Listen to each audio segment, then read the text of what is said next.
'Twas the night before Christmas, when all through the house not a creature was stirring, not even a mouse. The stockings were hung by the chimney with care, in hopes that St. Nicholas soon would be there.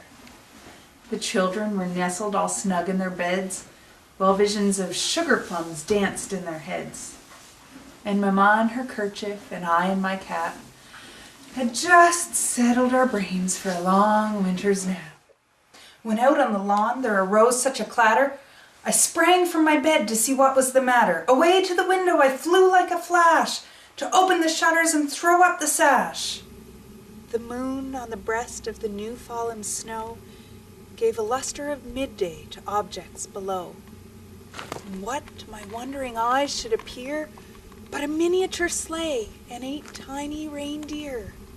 With a little old driver so lively and quick, I knew in a moment it must be Saint Nick. More rapid than eagles his coursers they came, and he whistled and shouted and called them by name. Now Dasher, now Dancer, now Prancer and Vixen, on Comet, on Cupid, on Donder and Blitzen, to the top of the porch, to the top of the wall, now dash away, dash away, dash away all. As dry leaves that before the wild hurricane fly, when they meet with an obstacle mount to the sky, so up to the housetop the coursers they flew, with a sleigh full of toys and St. Nicholas too. And then in a twinkling I heard on the roof the prancing and pawing of each little hoof. As I drew in my head and turned around, there down the chimney St. Nicholas came with a bound. He was dressed all in fur, from his head to his foot, and his clothes were all tarnished with ashes and soot. A bundle of toys he had flung on his back, and he looked like a peddler just opening his pack. His eyes, how they twinkled, his dimples, how merry, his cheeks were like roses, his nose like a cherry. His droll little mouth was drawn up like a bow, and the beard of his chin was as white as the snow. The stump of a pipe he held tight in his teeth, and the smoke had encircled his head like a wreath.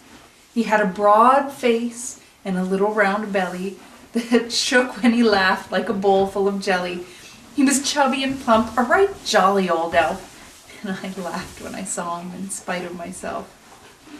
A wink of his eye and a twist of his head led me to know I had nothing to dread. He spoke not a word, but went straight to his work, and filled all the stockings, and then turned with a jerk, and laying his finger aside of his nose, and giving a nod, up the chimney he rose. He sprang to his sleigh, to his team gave a whistle, and away they all flew, like the down of a thistle.